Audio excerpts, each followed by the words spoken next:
Steiner, Doctor of Medicine. Tonight's story has the title, The Laughter and the Weeping. Guardian of birth, healer of the sick, comforter of the aged.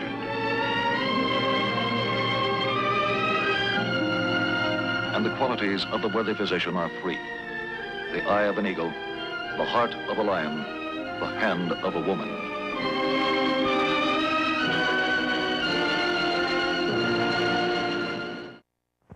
Our actual case history tonight concerns the field of plastic surgery. The object in point, a surgical knife. The case in point, Harold John Sutherland. Professionally, he's known as Lord Harold Percival Sutherland. He's 34 years old, unmarried. Thus far, his life has not been without tragedy. At the age of 12, his twin brother was struck down and killed by a hit-and-run driver. The disaster carved a lasting impression on the mind of an already sensitive boy. Graduated from high school at the age of 17, Harold entered college with one goal in view: to earn his master's degree in English literature, and ultimately a certificate as a qualified teacher in the same field of learning. But toward the end of his second year in college, his father sustained critical injuries in an auto accident and became permanently bedridden. So at the age of 19, Harold quit his studies in order to support his mother and his invalid father, and he sought quick, profitable employment. Because of his unusual physical development and his athletic ability, he gained a foothold in professional wrestling almost immediately. From the very beginning, he hated it. But it meant quick money, and that's what he needed for the support of his parents. In a few months, he'd be free to get a better job, a chance to continue his education. But it didn't happen. A few months lengthened into a year, and 2 years, 5 years, 10 years. A chance to return to his studies. Somehow, he managed to keep that hope alive. But another few years and his last hope died. There was no chance. To Harold Sutherland, there was nothing else left. It had to be wrestling. For him, there was no other job. Any bitterness he felt was tempered with the knowledge that he had devoted 15 years of his life to two people he loved most. One of them, his mother, died a year ago. Now death threatens his aging father, still an invalid. 12 hours ago, he suffered a brain hemorrhage, a stroke. The outcome is still in doubt. Still the same? Hasn't there been any change at all? I called Dr. Getz, the neurologist, in consultation. He agrees with the diagnosis. Cerebral hemorrhage, same area of the brain as last time. This time it's more serious. Is he gonna die? It's not very encouraging, Hal. His chances aren't very good. It's getting late.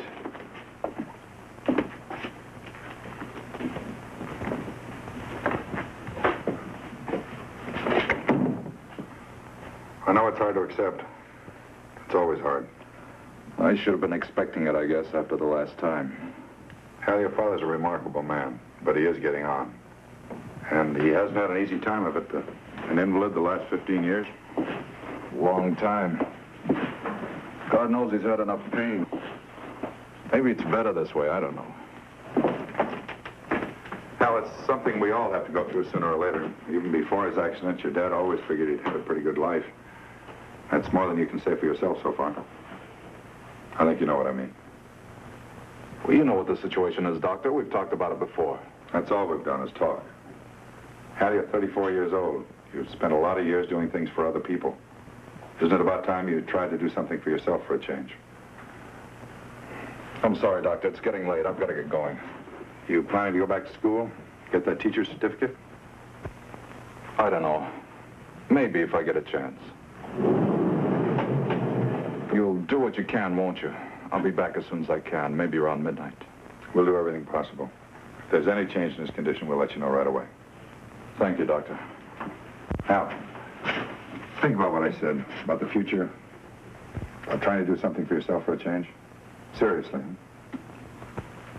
All right, Doctor. I don't know how it can change anything, but I'll think about it.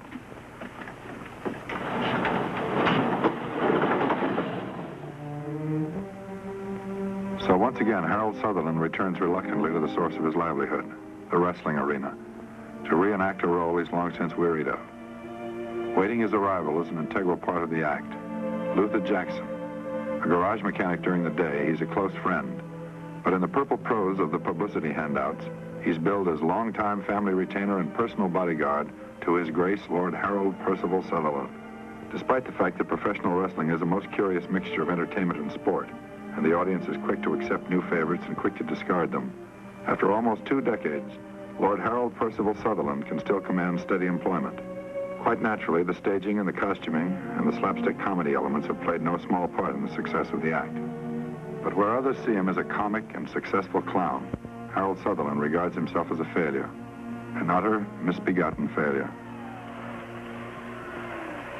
Now, that act of yours with Sutherland, well, it needs more jazz or we're going to lose the crowd. Well, I don't know, Stan. What do you want me to do? Just what I told you, stupid. Now, move in on him tonight. He won't be looking for it, and you can rough him up just as much as you want to. Lay right into him. Yeah, but suppose he won't stand for it. He's still no pushover, you know? Well, you do like I said and don't worry. He won't even know what's happening. Now, get in there and give him the business. Pound him around, and the crowd will love it. Really pound him around good. Make way! Which way? Defer, if you please. Defer to his lordship. Make way for his grace. Make way for Lord Harold Percival Sutherland, champion of His Britannic Majesty's Empire. Make way! Make way for Lord Sutherland. Ladies and gentlemen, tonight by popular demand, promoter Stanley Gentleman Thompson presents 2 of the outstanding contenders for the World Wrestling Crown in what we call an unprecedented grudge match. In the white corner, our own regional heavyweight champion, All-American handsome Chuck Strong. He will put his crown on the line tonight against that very colorful invader from overseas, champion of the Empire, Lord Harold Percival Sutherland.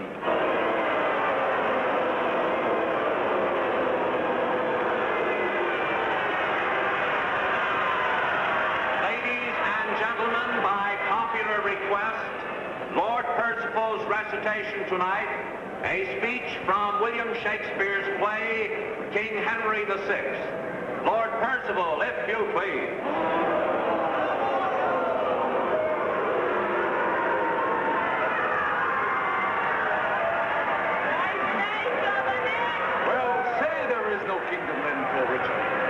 What other pleasure can the world afford? I'll make my heaven in a lady's lap, and deck my body with gay ornaments, and wit sweet ladies with my words and looks. Oh, miserable thought! And more unlikely than to accomplish 20 golden crowns. Why, love forswore me in my mother's womb, and for I should not deal in her soft laws, she did corrupt frail nature with some bribe, to shrink mine arm up like a withered shrub, to put an envious mountain on my back, where sits deformity to mock my body, to shape my legs of an unequal size, then to disproportion me in every part, like to a chaos, or an unlinked beowulf that carries no impression like the dam. And am I then a man to be beloved? Oh, monstrous fault, to harbor such a thought. Are you sick of your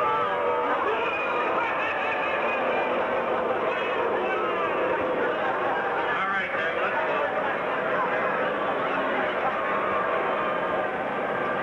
All right, men, we all know the rules here, and I'm going to enforce them. Any questions, I'll take them now.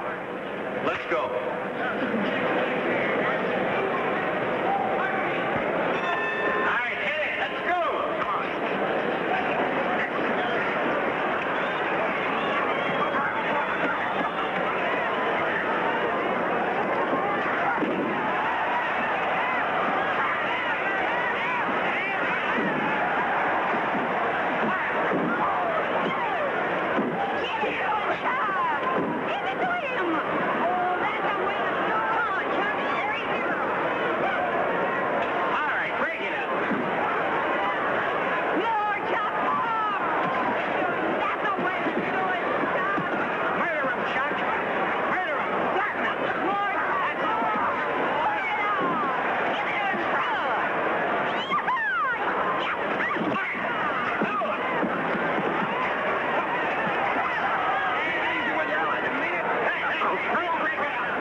Lord Hell. Just relax now. Everything's going to be all right. It's really all right.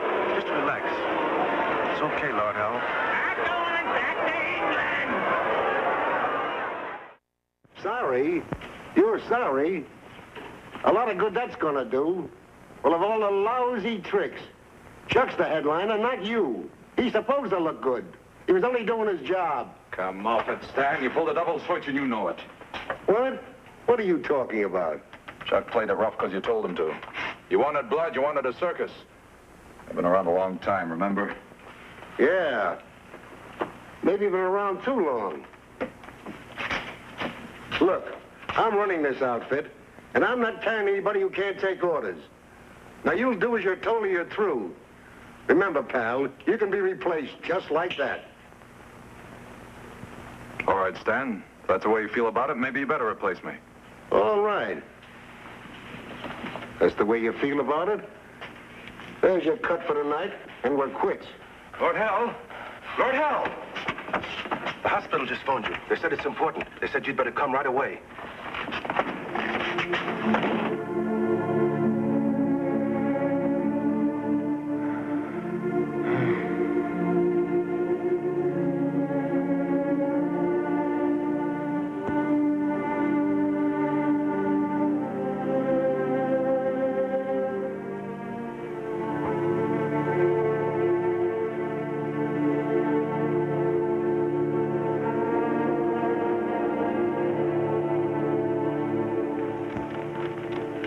Meanwhile, you have to go on living.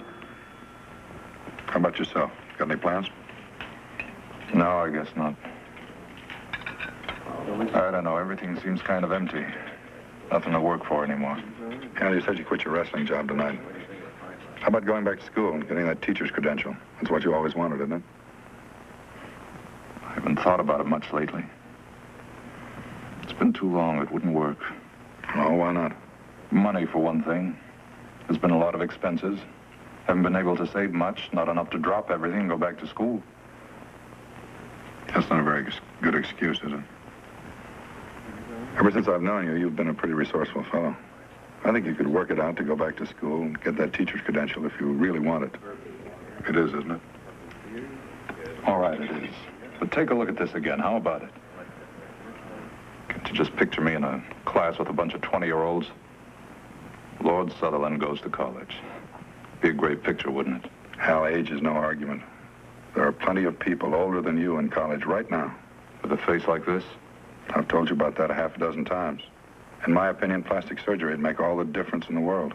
Look, Doctor, I know what you're trying to do, and I appreciate it. But let's face it, I'm in no position to go to a plastic surgeon. And if I could, how much good would it do me? Well, you've never been examined by a plastic surgeon. How would you know? I've heard of some cases.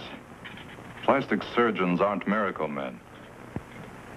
Besides, they wouldn't be interested in a case like mine. I'm no rich old lady who wants to have her face lifted, or a movie star who has to look good. You've got a pretty strange impression of plastic surgeons. Sure, there's some doctors who confine their practice to cases like that, and in their own way, they're important. But plastic surgery goes far beyond that. They're curing everything from leg ulcers by a skin graft to repairing major features that have been destroyed by accident or disease. That's fine, Doctor. Maybe it could help a little. But who cares? I'm a wrestler. It doesn't make any difference. It makes all the difference in the world, and you know it. It could change your whole life for the better. It's no use, Doctor. It's a waste of time. Thanks, anyway. Hal, your mother and father were never very happy because you couldn't finish your education. All right?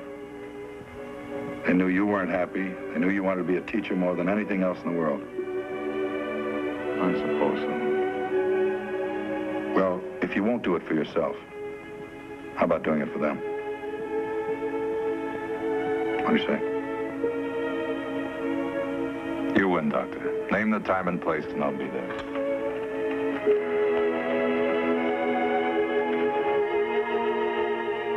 So at last, Harold Sutherland brings his problem to the attention of a qualified plastic surgeon. After a complete history of the patient's general health is taken, there follows a more thorough examination of the areas involved, the ears and the nose. The chances for improvement and the degrees of improvement are carefully evaluated. What's your opinion, Doctor? Is there anything you can do? Yes, I believe there is. Essentially, we have three problems here: protruding ears, the cauliflower condition of the ears, and a deformed nose. I see. Now let's take the most difficult one first, the cauliflower ears. We try to improve this condition or correct it as much as possible by thinning and smoothing out the lumps of scar tissue which have developed. Now, I can't promise that we'll be able to thin out and smooth out all the lumps completely, but we certainly can improve them. In any event, they'll be much less noticeable when the ears are laid back close to the head. Well, how would you go about it, Doctor?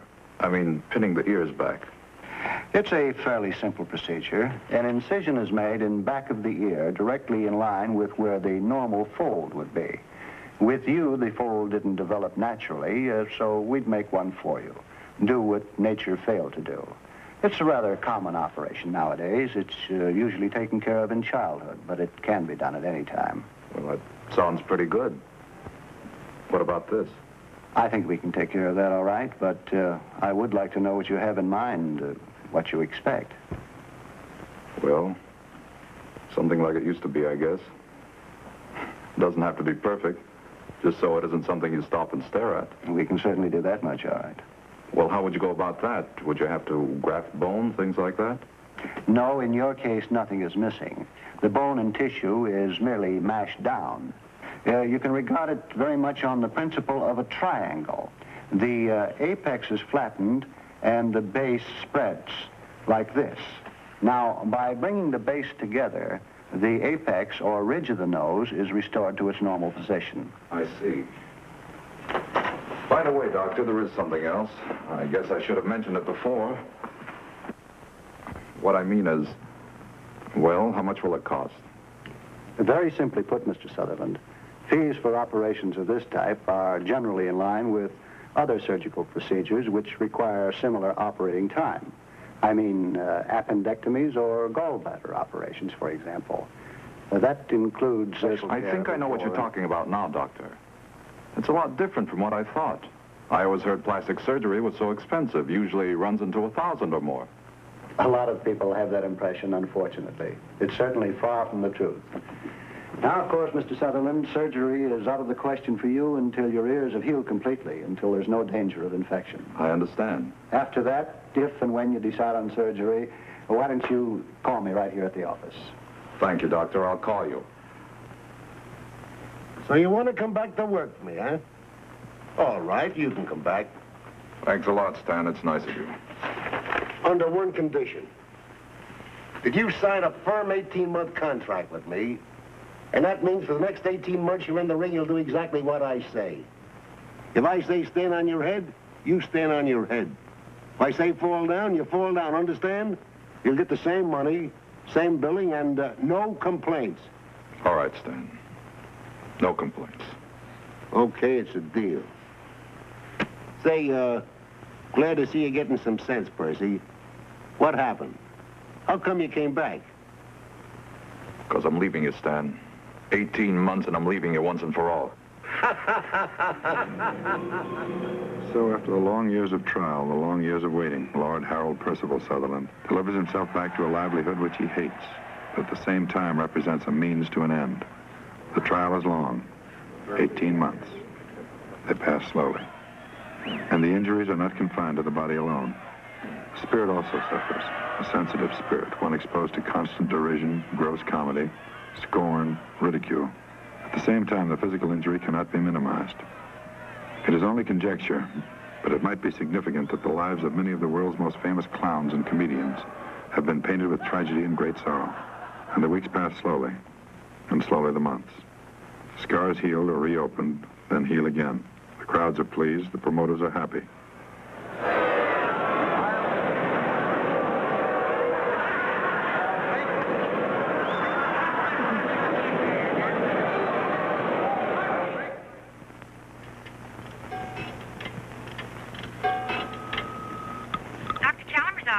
Hello, this is Harold Sutherland speaking. I'd like to make an appointment with Dr. Chalmers, please. This week? Yes, as soon as possible. Friday at 10, Mr. Sutherland. Because of the lapse of time since his initial visit, the patient is re-examined thoroughly. Additional damage is noted, but nothing critical enough to advise against surgery. A date is set for the operation 2 weeks hence. and the doctor's office staff completes hospital arrangements. Photographs are then taken to provide accurate records of the patient's preoperative condition. The patient, Harold Sutherland, is admitted to the hospital during the afternoon the day before surgery. Early the following morning, the patient is given preoperative sedatives. The patient is removed from his room and taken to surgery. The surgery is accomplished under local anesthetic. The patient experiences a feeling of drowsiness, well-being. The initial procedure is to correct the protruding condition of the ears. To correct the cauliflower condition, skin flaps are dissected away from the deeper masses of scar tissue, and this material is then paired to the normal shape and thickness of the original ear cartilage. Next, the rhinoplasty, the surgical procedure on the nose. The nasal bones are cut through with a fine chisel-like instrument, an osteotome, in approximately the same area where the original fractures occurred. This allows the surgeon to relocate the bony structure to its original position and to remove any excess bone.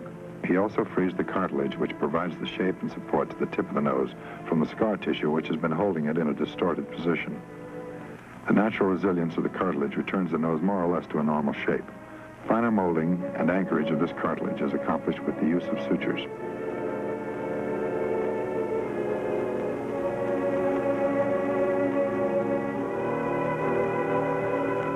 The day after surgery, the patient returns home. After 3 days, at the physician's office, the gauze packings are removed from the nostrils, the metal nose splint is taken off, and adhesive tape strapping is changed. This same tape strapping will remain on a full week after the first change of dressing. The ear bandages are changed at 3-day intervals. Then after 10 days, all bandages are removed. In 2 weeks, some amount of discoloration and swelling can be detected by doctor and patient, but not by the casual observer. After 2 months, almost all of the swelling is gone, and post-operative pictures are taken. Why, yes, send him in. Friend of yours. Howard? Conrad? Brought the journal back. Thanks a lot. Pleasure. I think you know the patient, don't you, Doctor? Oh, Harold Sutherland. How about this? You finally got it done. That's right. Well, congratulations. You really did get yourself fixed up. He did fine, didn't he? It should look even better when the swelling's gone. It looks great right now. What have you been doing with yourself lately? Oh, I've been working in the garage at night, brushing up on my books some during the day. You're going to finish up? You're going back to state teachers? Solid 2 years. Fall semester opens a week from tomorrow. Oh, that's wonderful. That's just wonderful. Decide what you're going to major in. You know as well as I do. Corrupt frail nature with some bribe. To shrink mine arm up like a withered shrub, to make an envious mountain on my back. Where sits deformity where sits deformity? Sorry, Mr. Sutherland, I forget. All right, Donald, that was a fair try. But I think you were too busy memorizing to grasp the real meaning of the words. Now, I'm no expert, but I have read in public before. Maybe this might give you a better idea of what Shakespeare was trying to say in this speech. Oh, miserable thought. And more unlikely than to accomplish 20 golden crowns. Why, love forswore me in my mother's womb. And for I should not deal in her soft laws, she did corrupt frail nature with some bribe, to shrink mine arm up like a withered shrub, to put an envious mountain on my back, where sits deformity to mock my body, and to shape my legs of an unequal size, and to disproportion me in every part, like to a chaos, or an unlicked bare whelp that carries no impression like the dam.